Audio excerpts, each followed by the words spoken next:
The blizzard howls like a living thing, rattling the windows of Anna's isolated cabin. Snow pelts the glass in violent gusts as she adds another log to the hungry fire. The forecast had promised clear skies, just one more thing that's failed her this year. She wraps her hands around a steaming mug, grateful for the sturdy wind walls her grandfather built in this remote corner of the mountains. A sound cuts through the storm's fury, distinct and deliberate. Not wind, not settling timber. Anna tilts her head, listening intently. The mountains can play tricks on a lonely human mind. The wind sounding like voices, tree branches against glass mimicking fingernails. After weeks of solitude, one's imagination fills the silence with ghosts. Still, Anna doesn't regret leaving her old life behind. Her fiancé, her career. Some call it a breakdown. Anna calls it survival. Scratch, scratch, scratch. She takes another sip of her tea, willing the sound away as a figment of isolation. Then she hears a howl, or perhaps just the wind finding a new corner of the cabin to torment. Anna sets down her mug, a ripple disturbing the dark liquid. She holds her breath, listens perfectly still. And after 30 seconds of nothing apart from the howling wind, she exhales. Just as she thought, these sounds are only the storm playing on frayed nerves. Except as she is about to find out, she's got it all wrong. Scratch. Another noise, louder now, undeniable, followed by a whine that definitely doesn't belong to the wind. Anna's heart hammers against her ribs as she rises slowly from her chair. The rifle hangs above the fireplace, her grandfather's last gift. She grabs it, checking the safety before approaching the window. It's probably just a branch, she whispers, trying to convince herself. Or a raccoon, maybe a fox seeking shelter. But deep down she knows foxes don't howl like that. And so Anna steels herself as she peers through frost-rimmed glass. Her heart is in her throat, and then it stops altogether. 2 wolves huddle against her door, their fur crusted with snow and ice. The smaller one lies collapsed, blood staining the pristine white beneath its leg in alarming crimson streaks. The larger wolf, massive silver-gray paws frantically at her door. Its amber eyes lock with hers through the window. Anna stumbles backward. Every wilderness safety lecture she's ever attended flashes through her mind. Wild predators are not pets. Do not approach, do not engage. Never let down your guard. The silver wolf whines, a sound so mournful it pierces something deep in Anna's chest. It turns back to its fallen companion, nudging the smaller wolf's muzzle with gentle desperation. They'll find shelter elsewhere, Anna tells herself, gripping the rifle tighter. They're wolves. They survive winters without human help. But the smaller wolf isn't moving now. Its breathing comes in shallow, visible puffs that grow fainter with each exhale. The temperature outside has plummeted well below zero. A night no injured creature could survive. The silver wolf looks back at Anna, and something in those eyes stops her cold. Not aggression, not the blank stare of a mindless predator. Those eyes hold an impossible intelligence, one that is pleading and almost human desperation. It throws back its head and lets out a howl that doesn't sound like any wolf Anna has ever heard. The sound vibrates with anguish, with purpose. This is insane, she whispers, lowering the rifle. They're wild animals, apex predators.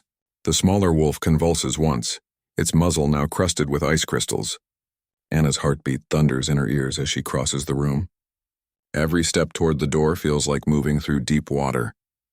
The floorboards creak beneath her boots. 1 step, 2 steps, 3. The logical part of her brain screams warnings, lists all the ways this could go wrong. All the headlines about foolish people mauled by wild animals. Her fingers brush the cold metal off the latch. The chill of it bites into her skin. She hesitates, her hand trembling so badly she can barely grip the mechanism. Through the door she can hear the larger wolf's panting, can sense its presence just inches away on the other side. No one helped me when I needed it. No one opened their door. Anna draws a deep breath that fills her lungs with the scent of woods and pine. Her exhale creates a small cloud in the increasingly cold air of the cabin. The latch clicks beneath her fingers, a sound as loud as a gunshot in the quiet cabin. The brutal wind slashes at her face as she pulls the door open inch by inch. The cold so fierce it steals her breath away and sends needles of pain across her exposed skin. The silver wolf goes utterly still, amber eyes fixed on hers, its massive body poised between flight and hope. A predator that could tear out her throat before she could raise a hand to defend herself. For one eternal moment, human and beast regard each other across a Nancient divide. Anna steps aside, opening the door wider. Logical or not, she's made her choice. Chapter 1. Rifle half raised in Chapter 1. Rifled, trembling hands, Anna steps onto the porch. The cold is brutal, but adrenaline keeps her from feeling its full bite. Because the moment her boot touches the wooden planks, both wolves freeze. The silver wolf's eyes never leave hers, assessing its breath, creating small clouds in the frigid air. The smaller wolf whimpers softly. "Just breathe and be," Anna whispers to herself. Just breathe. Her grandfather always said that, and it's become somewhat of a personal mantra. Of course, her grandfather also said to always maintain distance with wild animals, to not corner them, to never ever approach. Yet here she stands, mere feet from apex predators with nothing but a rifle she doesn't want to use, and a reckless compassion she can't explain. Perhaps it's seeing how the smaller wolf's leg is worse than she initially thought. The snow beneath it has turned to slush with blood, and Anna can see the raw metal of what appears to be a poacher's trap embedded in the flesh. Her stomach turns. "Don't move," she instructs the wolves as if they understand English. "I'm going to help you." The silver wolf tilts its head slightly, almost like it's listening. The behavior is so unwolf-like that Anna nearly retreats back inside. Wild wolves don't listen to humans. They don't seek help from cabins. They don't bring their injured to people's doorsteps. Moving with deliberate slowness, Anna sets the rifle down against the cabin wall, close enough to grab if needed, but a gesture of trust nonetheless. She eases back inside, gathering blankets, her first aid kit, and leftover venison stew from dinner. When she returns, the wolves haven't moved an inch. The silver one's eyes track her every movement, intelligent and wary. "I'm making you a shelter," she explains, still talking to them as if they comprehend. "Then I'll look at that leg." She arranges the blankets in the corner of the covered porch, creating a windbreak with her firewood stack. The silver wolf watches, its gaze unnerving in its intensity. Anna sets the bowl of stew near the makeshift shelter, then steps back, waiting. The silver wolf looks at the food, then at Anna, then at its injured companion. The communication is so clear that Anna's breath catches. "Help your friend first," she says, gesturing to the shelter. "Food's there when you're ready." The silver wolf hesitates, then gently nudges its companion toward the blankets. The smaller wolf limps pitifully, leaving a trail of blood-speckled snow. Anna watches, transfixed, as the larger wolf guides the injured one to the shelter with gentle precision. Once the smaller wolf settles on the blankets, the silver one returns to stand between Anna and its companion, protective but not aggressive. "That trap needs to come off," Anna says, more to herself than the wolf. "Infection will set in if it hasn't already." The wind howls with renewed fury, driving snow horizontally across the porch. The temperature continues to plummet. Anna knows without checking her thermometer that they've crossed well below zero. If they stay outside, the wolves might not survive. "I need to help you," she says to the injured wolf, "but I can't do it out there." Anna takes a cautious step forward, then another. The silver wolf doesn't growl, doesn't bare its teeth, it simply waits. She kneels beside the smaller wolf, careful to telegraph every movement. Up close, she can see the injuries are worse than she feared. The trap has nearly severed tendons, and the leg is swollen to twice its normal size. "You need to come inside," she tells him. "Both of you." The silver wolf's ears prick forward at her words. Anna's entire body trembles, not just from the cold. Every piece of survival training screams at her to stop, to retreat inside alone, to let nature take its course. Wolves are not pets. Wolves are predators. Wolves do not belong inside human dwellings. Yet these wolves came to her. "The storm is getting worse," she says, standing slowly. "You'll die out here." As if understanding, the silver wolf looks at the sky, then back at Anna. It nudges its companion gently, encouraging it to stand. Anna backs toward the door, holding it open wide. "Come on," she urges. "Please." For several heartbeats, nothing happens. The silver wolf stares at her, its expression impossible to read. With deliberate slowness, it helps the smaller wolf to its feet and guides it toward the cabin entrance. At the threshold, the silver wolf pauses, its massive head level with Anna's waist. This close, she can seethe power in its muscles, the deadly sharpness of its teeth. One snap of those jaws could sever an artery. One lunge could knock her to the ground. A wild thought crosses her mind. What if she's inviting her own death inside? The wolf looks up, meeting her eyes. Something passes between them. A moment of connection that transcends the ancient divide between human and predator. "I must be insane," Anna whispers. The wolf steps forward, crossing the threshold, guiding its injured companion into the warmth of the cabin. It suddenly feels much smaller, with two wild predators standing in her living room, their fur sparkling with melting snow under the warm light. Nevertheless, Anna closes the door behind them, sealing them all inside. Then naturally she gulps. Chapter 2. The wolves stand motionless in Anna's living room, water dripping from their fur onto the wooden floor. The smaller one collapses immediately, too weak to remain standing. The silver wolf still watching Anna with those unnervingly intelligent eyes. It makes her want to back away slowly until her legs hit the couch. Her hand instinctively reaches for the rifle she left on the porch. "Great," she whispers. "Perfect. I've invited wild predators into my home and left my only weapon outside. The cabin feels impossibly small now, and every exit route would require passing the wolves." Anna weighs her options. The bathroom door has a lock, the bedroom too. If they attack, she might reach one in time. "Just breathe and be," she mutters out loud. The silver wolf sniffs the air, then slowly lowers its massive body to the floor, resting its head on its paws. The posture seems deliberately non-threatening, almost as if. "Stop it," Anna scolds herself. They're not trying to communicate. They're not pets. They're willed animals. Yet as she watches them, the silver wolf's eyes never leave hers. Wild wolves don't seek human shelter. They don't behave this way. Something extraordinary is happening here. Anna can't help but think. The injured wolf whimpers softly, drawing Anna's attention to the blood now staining her rug. "You need food," she says, keeping her voice steady despite her racing heart. "And that trap needs to come off." Moving sideways, maintaining visual contact with the silver wolf, Anna edges toward the kitchen. She retrieves theirest of the venison stew and places it in a large bowl. The silver wolf's ears perk up at the smell. "Here," she says, setting the bowl on the floor halfway between them. "Eat, please." The silver wolf hesitates, looking from Anna to the food to its companion. Then, with deliberate movements, it approaches the bowl, sniffs once, and begins to eat. After a few bites, it stops, looks back at its companion, and makes a soft sound in its throat. The injured wolf tries to rise, but cannot. The silver one returns to its side, nudges it gently, then looks up at Anna with an expression she can only interpret as pleading. "Right. Okay," Anna says, shocked to find tears pricking at her eyes. "Your friend first." She brings a second bowl closer to the injured wolf, who eats weakly while the silver one stands guard. The domesticity of the scene is nothing short of surreal. The trap on the smaller wolf's leg glints in the firelight, a cruel metal reminder of human callousness. And Anna's experienced her fair share of human callousness. She wouldn't be here alone, away from everything she'd built in the big city if she hadn't.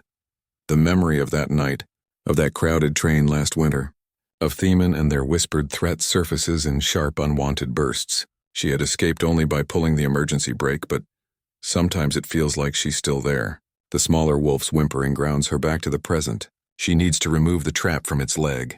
She takes a step forward. "Just breathe and be," she whispers, meeting the small wolf's eyes. Approaching an injured predator is madness. It could snap at her from pain, and Anna is afraid. Sometimes fear keeps people from doing what's right. No one had helped her that night on the train. "I won't be that person," Anna whispers, gathering her first aid kit. The silver wolf watches her approach, its body tensing slightly. Anna kneels a few feet away from the injured wolf, showing the tools in her hands. "I need to help your friend," she explains, not caring how crazy it seems to talk to a wolf. "That trap will kill her if we don't remove it." To her astonishment, the silver wolf shifts slightly to the side, creating a space for Anna to access the injured animal. Anna works carefully, speaking in a steady, soothing voice as she examines the trap. It's a vicious thing designed to hold prey without quick death, allowing the trapper to collect still living animals. The smaller wolf whimpers as Anna touches the metal but doesn't snap or growl. "I'll be as gentle as I can," Shep promises, positioning the wire cutters. "This will hurt, but then it will be better." She cuts through the spring mechanism first, releasing the pressure. The wolf yelps once, a sound so pained that Anna nearly stops, but the silver wolf makes a low rumbling sound that somehow reassures both Anna and the injured animal. Working methodically, she removes each trap piece until only the wound remains. Deep, ugly, but now free of metal. Anna cleans it as best she can, applies antibiotic ointment, and wraps it in clean bandages. Throughout the procedure, the silver wolf never takes its eyes off her hands. "That's all I can do," Anna says finally, sitting back on her heels. She needs rest now and probably a real vet. Anna adds logs to the fire, creating a barrier of warmth between herself and the wolves. The storm continues to rage outside, rattling the windows with renewed fury. Just until the storm passes, she murmurs, settling into the armchair nearest the fire. "Then you two need to go back where you belong." Despite her intention to stay awake, to keep watch, Anna's eyes grow heavy. The last thing she sees before sleep claims her is the silver wolf curled protectively around its companion, both pairs of eyes reflecting the dancing flames. She dreams of men grabbing her, sneering as passengers just stand and watch. When she wakes, it's with a jolt just before dawn, disoriented and cold despite the dying fire. For a moment she believes she dreamed the entire encounter, the wolves, the storm, the trap. Then she sees them keeping a respectful distance on the far side of the room. The silver wolf is awake, watching her with those same intelligent eyes. But what stops Anna's breath is the smaller wolf because it is standing easily on all fours. No sign of injury or pain. The bandages lie on the floor, and beneath them, where there should be a deep traumatic wound, the smaller wolf's leg appears completely whole. "That's not possible," Anna whispers. "No injury. The wound has healed overnight, but how?" The smaller wolf approaches her cautiously, stopping a few feet away.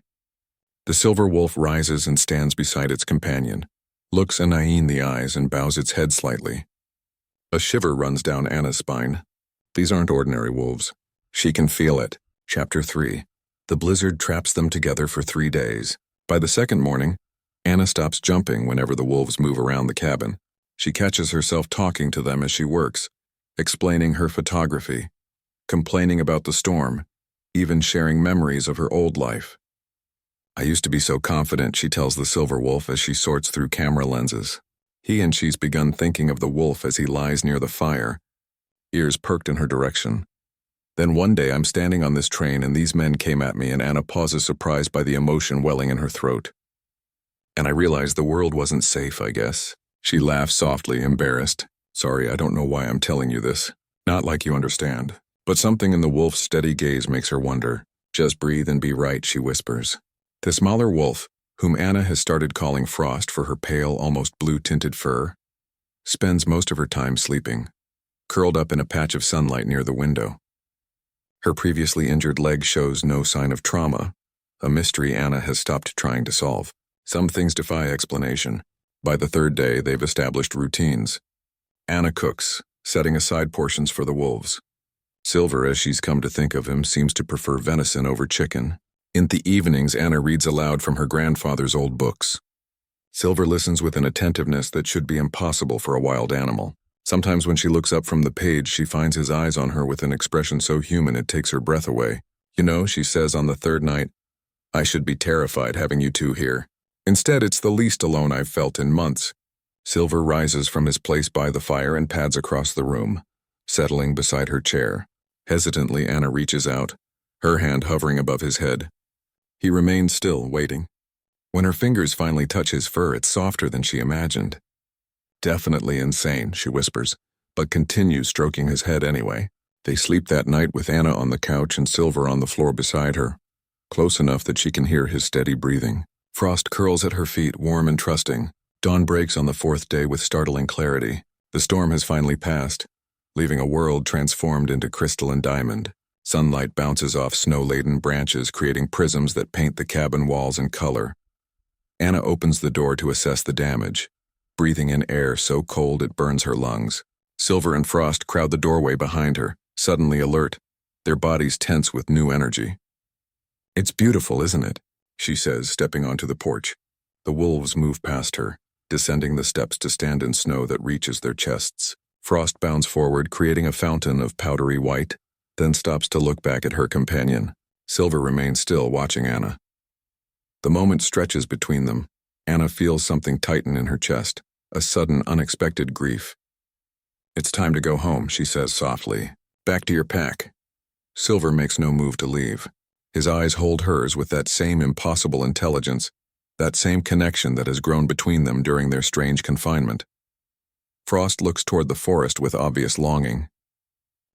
She yips once softly, a sound of invitation or encouragement.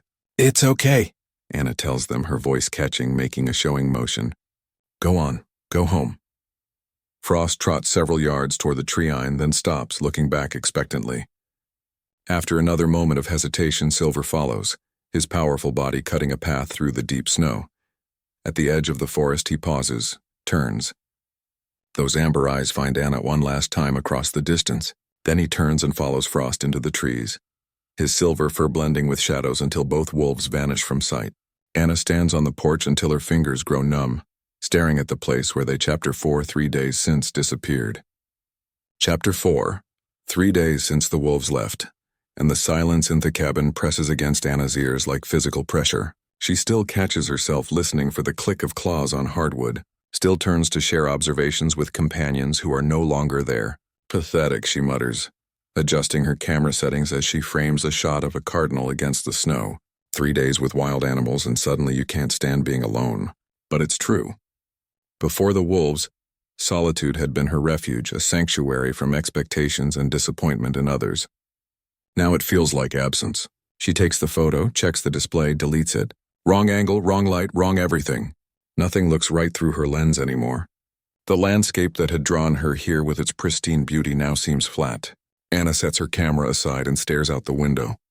The snow has settled into a glistening blanket, punctuated by animal tracks leading to and from the train. She finds herself scanning the forest edge automatically, searching for a flash of silver fir. They're not coming back, she tells herself firmly. Just breathe and move on. They've forgotten you already. Despite this sensible self-lecture, disappointment sits heavy in her chest. As dusk deepens into twilight, Anna steps onto the porch with a mug of tea, watching the stars emerge one by one in the vast mountain ski. The cold air burns her lungs, but she welcomes the sensation. At least it's something to feel. Movement at the forest edge catches her eye, a shadow amongst shadows. Anna's heart leaps into her throat.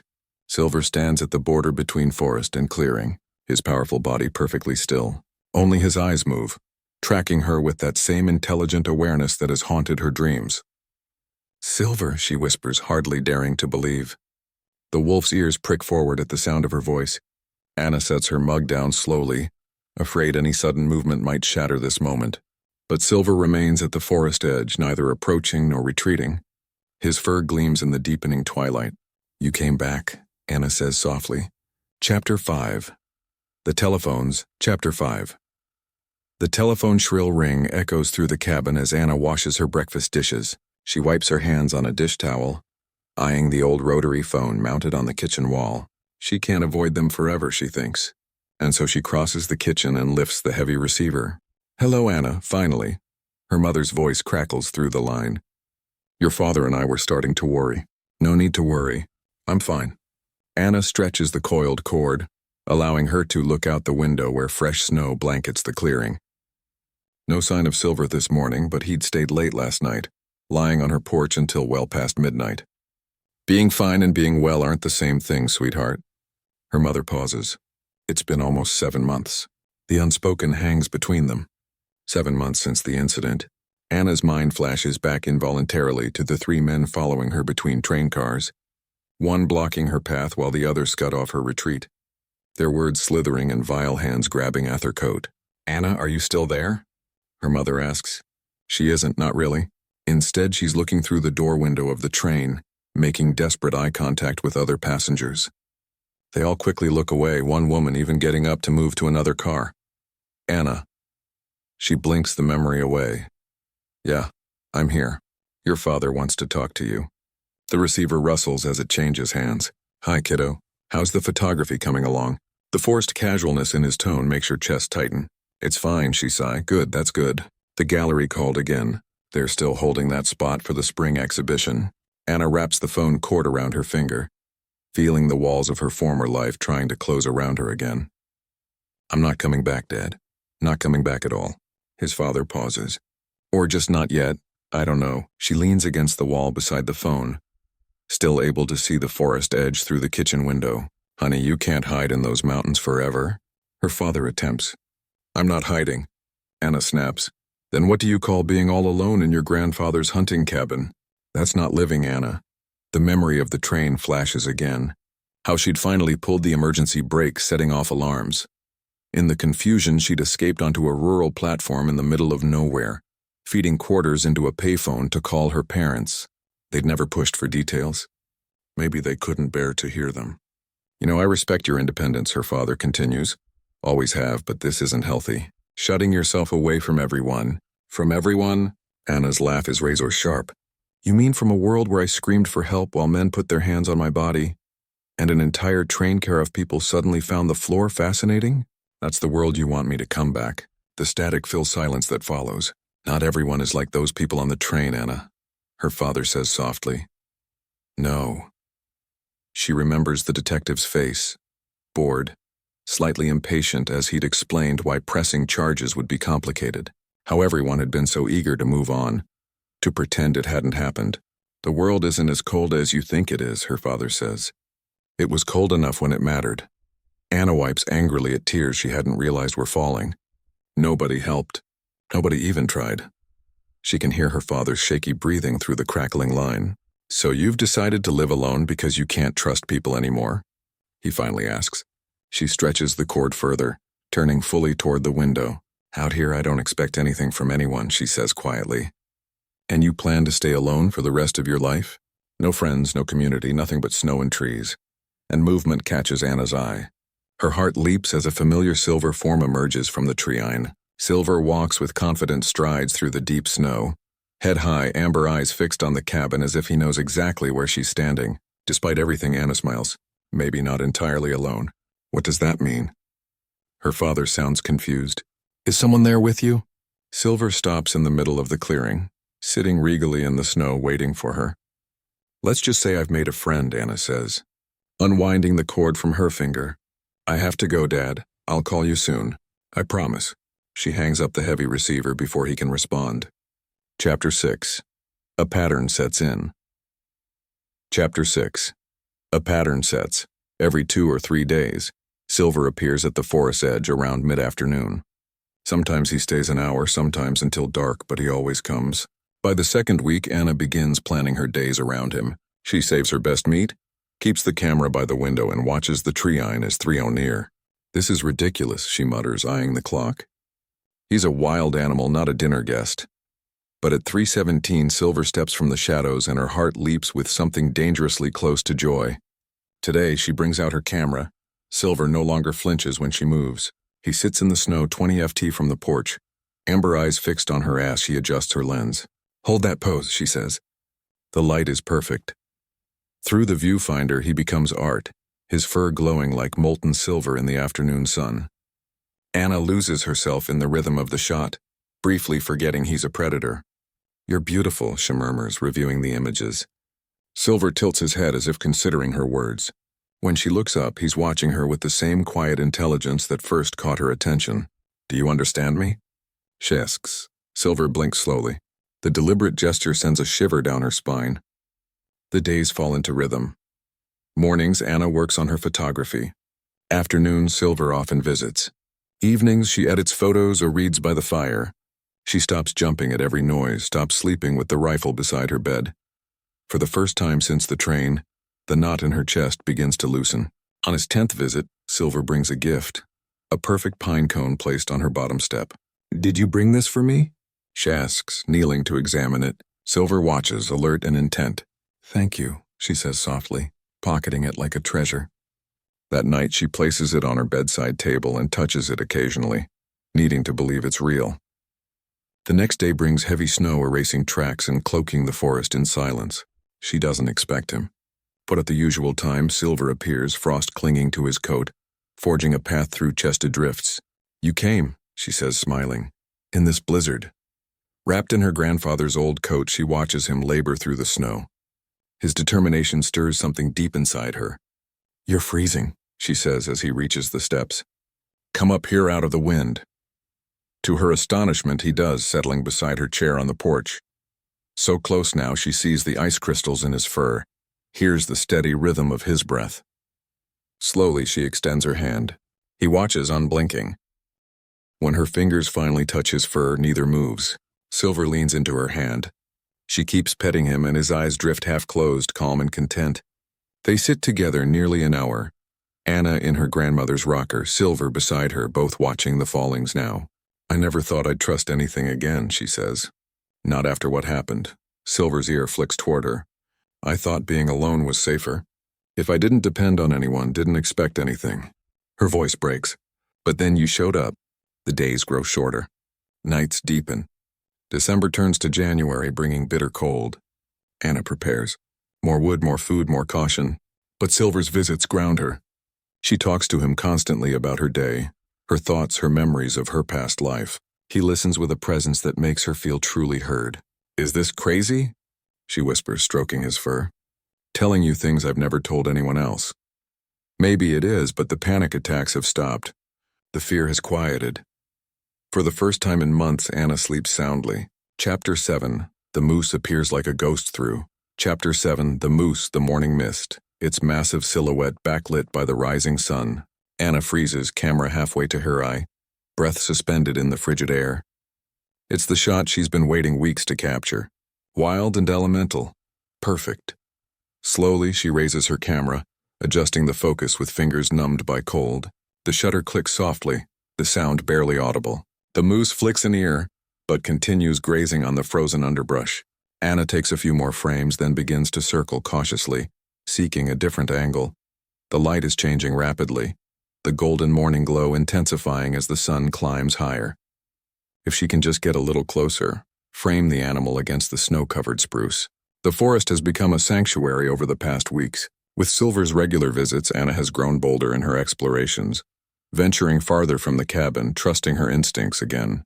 The moose suddenly lifts its head, nostrils flaring. Before Anna can react, it crashes away through the underbrush, vanishing into the trees with surprising speed for such a large animal. "Damn," she whispers, lowering her camera. Something spooked it. Perhaps it caught her scent on the shifting breeze. A twig snaps behind her. Anna freezes 20 yards ahead. A massive brown bear rears onto its hind legs. Tawny fur lit by the morning sun. It drops down, sniffing the air. Head swinging side to side. Her heart slams against her ribs. It's huge. 70 at least. Muscles rippling under thick winter coat. Don't run. Don't scream. Make yourself big. Back away slowly. The safety course echoes like a distant voice. "Hey, bear," she croaks, raising her arms. "Easy now. I'm just leaving." The bear locks eyes with her, takes a step forward. Then a soft whimper. From behind a fallen log, a cube appears. Anna's stomach sinks. She's between a mother and her baby. "I'm backing off," she whispers, retreating one step. "No threat, I swear." The bear huffs, a deep guttural warning that vibrates through her bones. She moves slowly, murmuring anything, everything. But the bear mirrors each step closer. 10 yards now, its head drops low. It's going to charge. "Please," she breathes. Her heel snags on a root. She stumbles. The bear explodes forward. Anna runs. Branches slash her face. Her boots skid on ice. Behind her, the thunder of paws, the wet rush of breath. A log looms ahead. She jumps too slow. Her foot clips the edge. She hit the ground hard. Pain. Ankle twisted. Useless. She crawls, elbows digging into frozen soil, dragging herself through the snow as the shadow falls over her. She rolls onto her back. The bear towers above her, breath steaming, jaws slick with blood. Its growl vibrates in her teeth. "Help," she screams. The same word she'd screamed on the train, looking into the eyes of passengers who turned away. Just like then, no one answers now. The bear rears up again, a god of muscle and rage. This is it. All this quiet healing of learning to trust again through Silver's steadfast presence. And here at the end, she is still alone when it matters most. The bear drops to all fours, its massive paw raised to deliver a killing blow. And no one is coming. Chapter 8. Anna stares into the Chapter 8. The bear bears rage-filled eyes and time slows. This is how it ends, she thinks. Not in the city she fled. Not in the comfort of old age.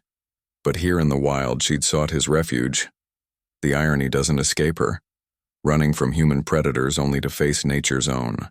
The bear's breath clouds in the frigid air, claws extending like daggers. Anna can't even scream anymore.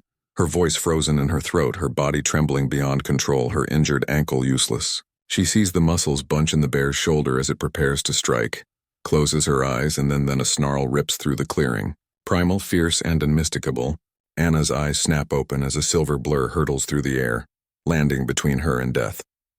Silver hits the ground in a crouch, hackles raised, teeth bared, more fearsome than she's ever seen him. He plants himself over her body, facing the bear. "Silver, no!"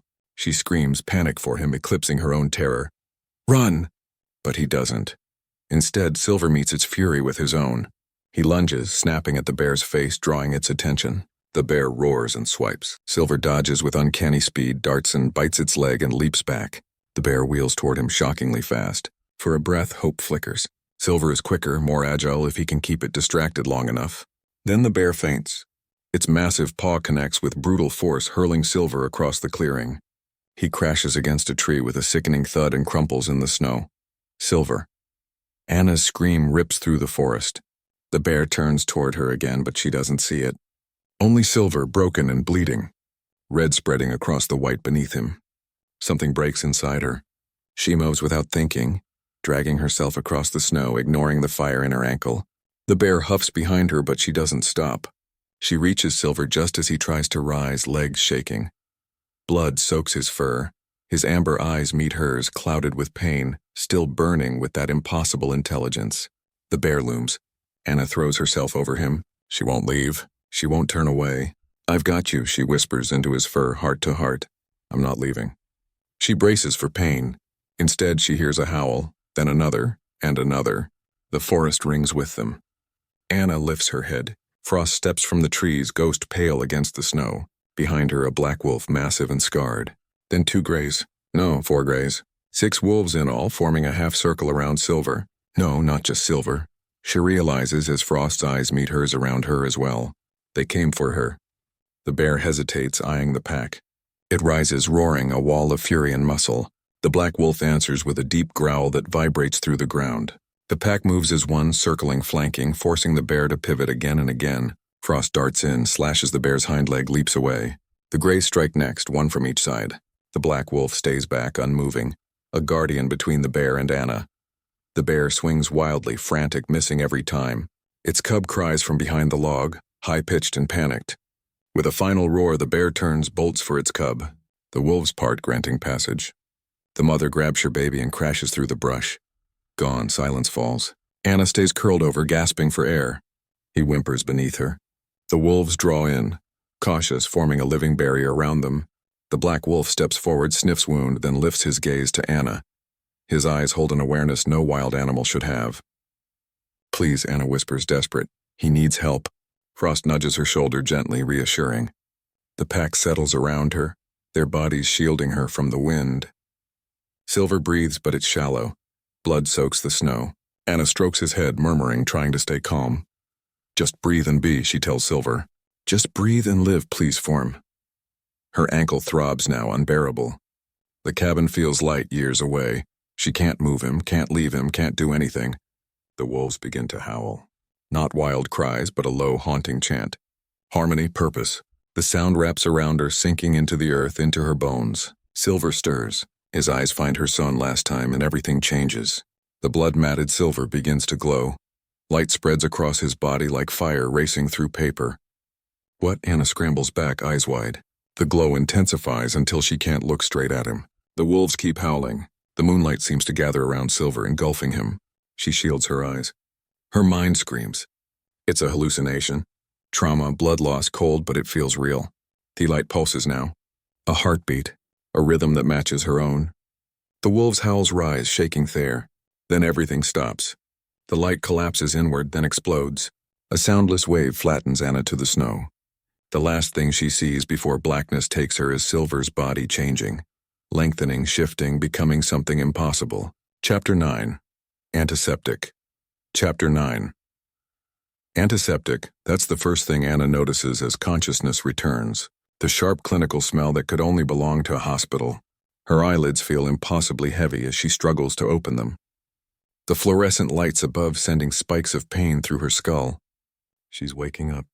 A familiar voice says. Anna blinks, forcing her vision to focus. Her parents hover over her, their faces drawn with worry. Her father's hand engulfs hers, warm and solid. "Anna?" her mother asks, voice trembling. "Can you hear me, sweetheart? What?" Anna's throat feels like sandpaper. "Where am I?" "The hospital," her father answers. "You've been here for 2 days. Concussion, hypothermia, and a badly sprained ankle." Memory returns in disjointed fragments, the bear Silver leaping to her defense. Blood in the snow. The circle of wolves. "The rangers said it looked like a bear attack," her mother says cautiously. "Is that what happened, honey?" Anna tries to sit up. Wincing, a pain radiates from multiple points across her body. "I was photographing a moose, and then there was a bear with a cub. It charged me." That much is true, but how to explain what happened next? The wolves that came to her rescue. The light that had enveloped Silver, transforming him into what? The memory slips away like water. You're lucky to be alive, her father says, voice rough with emotion. If that hiker hadn't found you when he did, Anna's heart rate spikes, the monitor beside her bed, betraying her sudden anxiety. The wolves, she blurts out. Did anyone see wolves? Her mother pats her hand.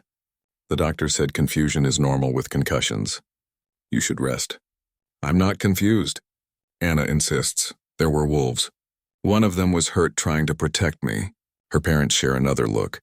The kind that passes between people who think you've lost your mind but are too polite to say so. An uncomfortable silence falls over the room, broken only by the steady beeping of the heart monitor. Anna's thoughts keep returning to the wolves, to Silver.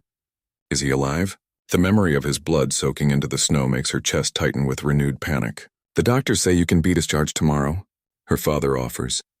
We've booked flights back to Seattle for the following day. What? Anna looks up sharply. I never said I was going back. Her mother squeezes her hand again. Anna, be reasonable. You can't go back to that cabin after what happened. It's not safe. Your things are already packed, her father adds. Your mother went out there yesterday. The thought of them in her space touching her things, making decisions for her, sends a wave of anger through Anna. You had no right. A knock at the door interrupts her. A man stands in the doorway, tall, powerfully built, with a quiet intensity that immediately commands attention. He wears simple clothes, jeans, flannel shirt, worn boots, but carries himself with the confidence of someone completely at ease in his own skin, and his eyes amber striking. They're familiar in a way Anna can't place. The man seems frozen in place, staring at her with an expression of wonder, of hunger, of something so raw it steals her breath. Oh, her mother says. Anna, this is Peter. He's the hiker who found you in the woods. He's been here every day checking on you. Peter. The name doesn't match the sense of recognition flooding through Anna. She's never met this man before. And yet something about him resonates deep within her, like a note struck on a tuning fork. Thank you, she manages to say, for finding me. Peter nods once, a slight inclination of his head that triggers a flash of déjà vu so strong it makes her dizzy. Could I have a moment? Anna asks suddenly, with my rescuer alone. Her mother looks startled. Honey, you need to rest, and we haven't finished discussing. You could get me some water, Anna suggests, and maybe something to eat. Hospital food is terrible. I'll go, her father offers. Actually, I'd like you both to go, Anna says firmly. Please, just for a few minutes. Her father recognizes the tone, the same one she used as a teenager when she'd made up her mind about something. Come on, honey. Let's give them a minute. When the door closes, Anna and Peter stare at each other across the room. He makes no move to approach, and she finds herself grateful for the space, for the chance to examine him without the pressure of her family's presence. Sir, she begins, then corrects herself. Peter, I know this is going to sound strange, but when you found me, did you see any wolves? An emotion flickers on his face, but she can't quite decipher it. Wolves, he repeats, his voice deep and resonant. Yes, wolves. A whole pack of them. Anna leans forward, urgency creeping into her voice. They were trying to help me. One of them was injured, protecting me from the bear. Silver gray fur. I need to know if he's all right. Peter's expression softens and he moves to the side of her bed. Up close, she notices a fresh scar running along his collarbone, just visible above his shirt. There was an injured wolf, he says carefully, but he recovered and got back on his feet. He's fine.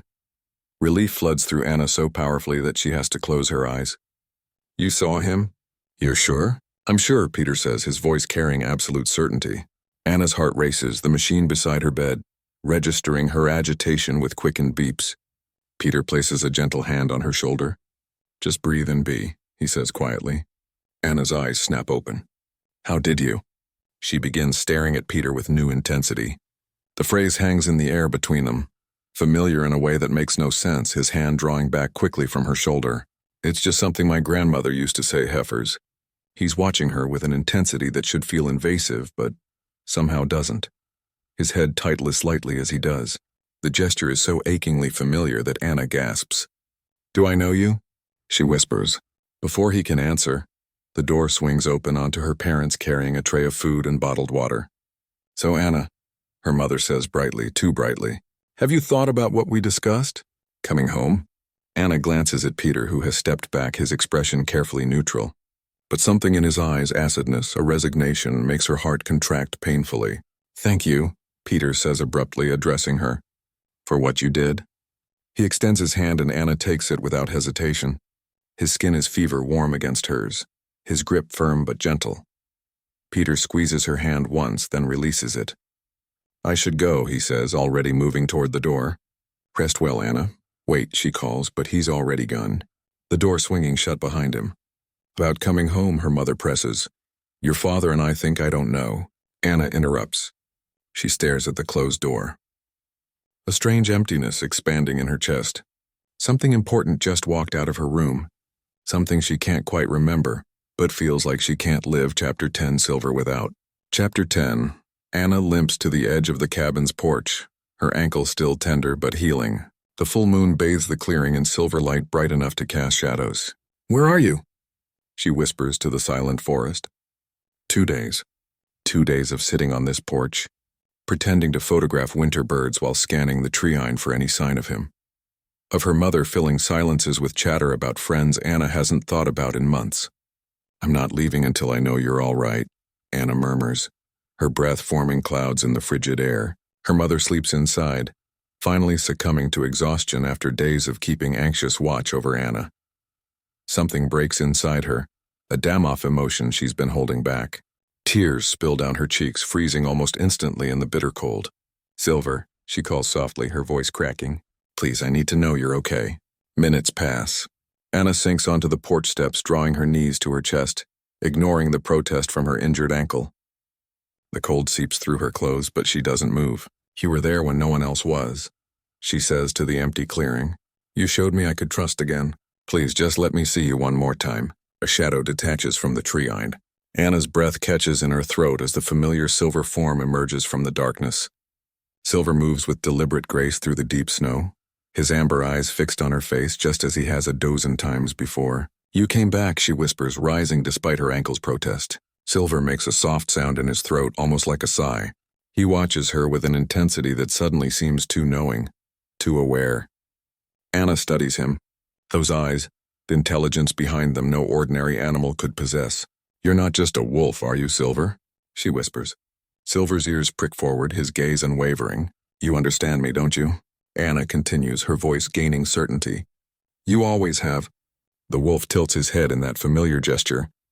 And in that moment, Anna knows with absolute certainty that her suspicions are true.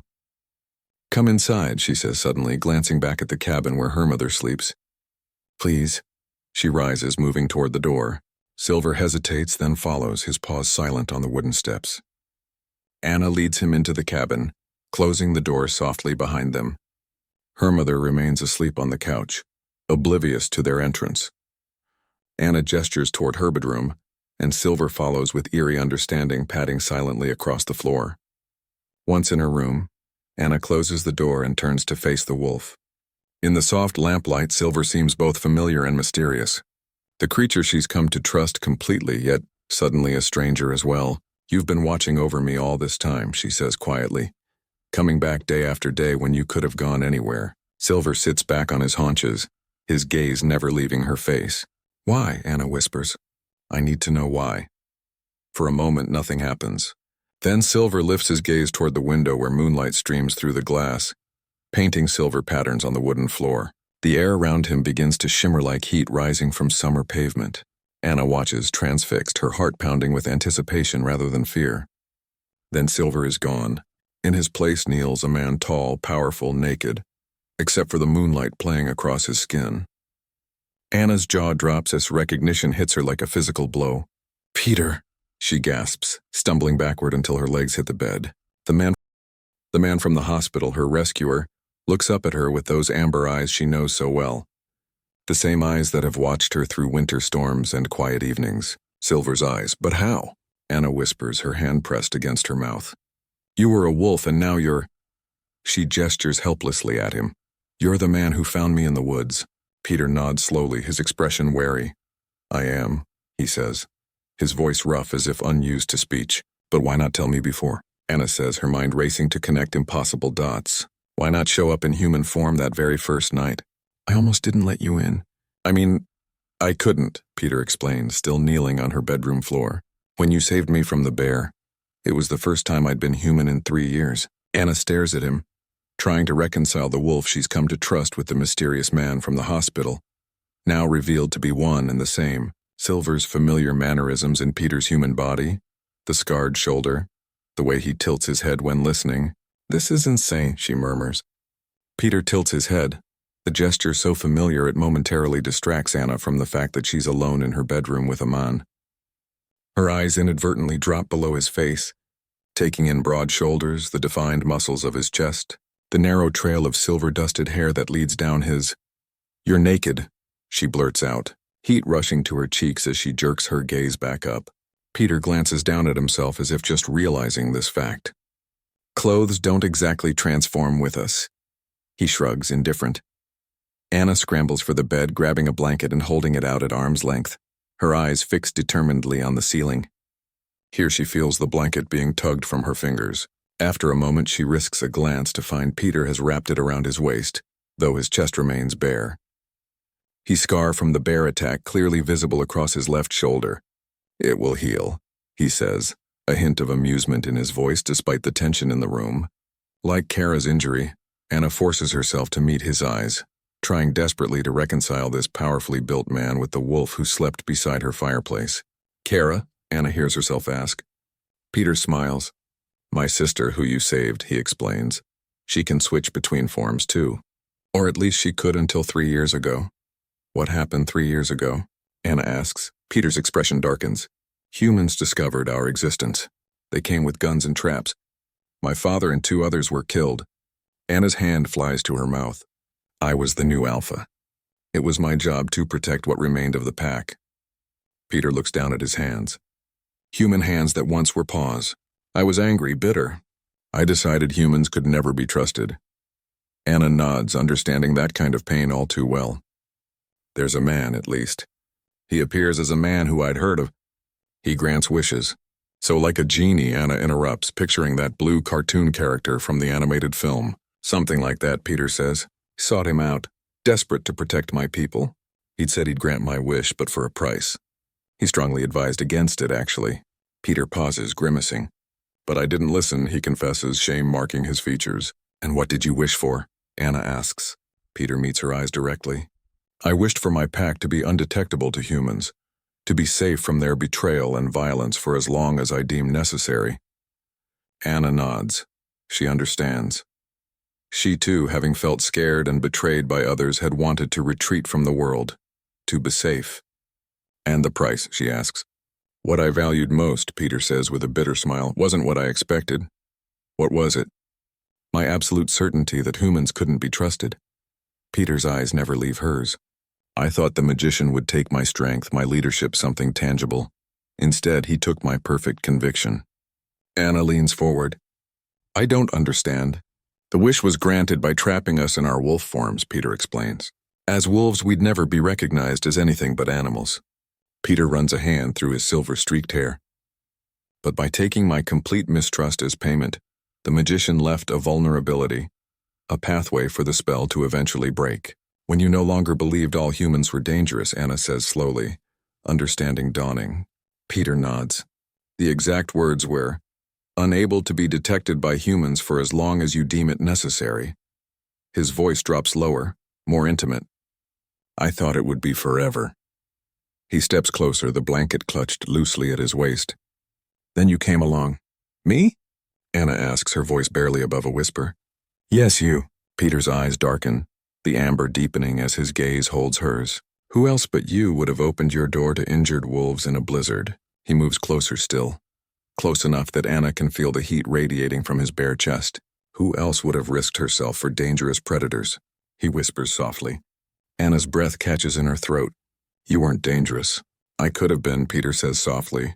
One hand rises, hesitating just shy of touching her face. "You had no way of knowing what I was." "I have good instincts," Anna whispers, aware of every inch between them. "I guess you do," Peter says. His fingers finally gently brush a strand of hair from her face. "Your instincts saved us both. Me and my little sister." "I can't thank you enough." "Is that why you keep coming back?" Anna asks. "Because you felt grateful?" "No," Peter says, smiling slightly. "I kept coming back because I couldn't stay away."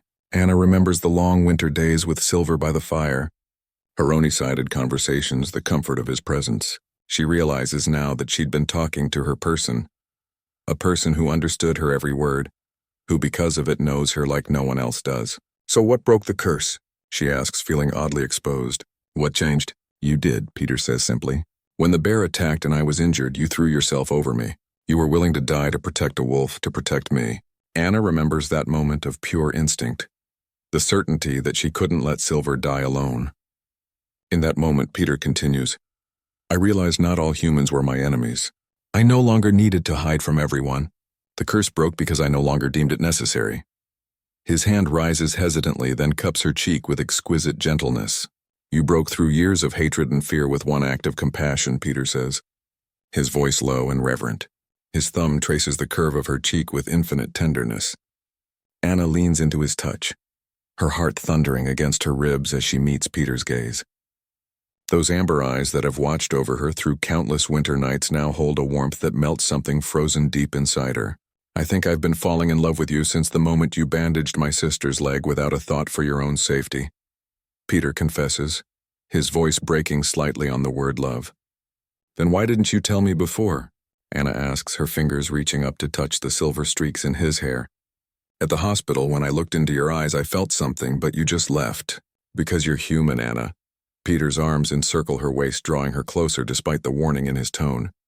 His forehead rests against hers, their breath mingling in the quiet space between them. A life with shifters for a human, it's dangerous. A life? Anna pulls back just enough to see his face, a small smile playing at her lips. You think you're going to love me your entire life, do you? Peter doesn't return her smile. Instead, his expression grows impossibly earnest, his eyes holding hers with an intensity that steals her breath. I know I'll never love another like I love you, he says, each word a vow. Which is why I left that day, because if I'd allowed myself to stay, if something were to happen between us. His hands frame her face. I know I could never let you go again. The words hang in the air between them, a confession and a promise wrapped in tune. Anna feels tears spring to her eyes, not from sadness, but from the overwhelming realization that this man, this extraordinary being who has watched over her in her darkest moments, loves her with the same fierce devotion she feels for him. She answers by closing the distance between them, pressing her lips to his. The kiss is gentle at first. A whispered question finally answered, but quickly deepens into something more urgent. His arms tighten around her, strong and sure, pulling her against the solid warmth of his chest. Anna winds her arms around his neck, her fingers threading through his silver-streaked hair, anchoring herself to him as the last walls around her heart crumble away. When they finally part, breathless and flushed, Peter's eyes shine with wonder. I've waited months to hold you, he whispers against her lips. And it still doesn't feel real. It's real, Anna assures him, her hands tracing the strong lines of his shoulders. For the first time since that terrible night on the train, she feels completely perfectly at home in her own skin, in this place with him. The fear that has been her constant companion for so long has been replaced by something warmer, brighter, a future stretching before her, unexpected and beautiful. Both she and Peter had retreated from the world, wounded and mistrustful. Both had found healing in the most unexpected place in each other. Outside, a wolf howls the sound pure and joyful in the winter night. Anna smiles against Peter's shoulder, knowing now what that sound truly means. It isn't loneliness, it's a song of belonging. Thank you for watching The Frozen Wolves. If you enjoyed listening to this story, please hit the like button, share it with someone who'd love this, and subscribe to Nightbond Narratives, and ring the bell, so you don't miss what's coming next. Tell me in the comments below which part of the world you're watching from. Also, tell me which part of the story you like the most.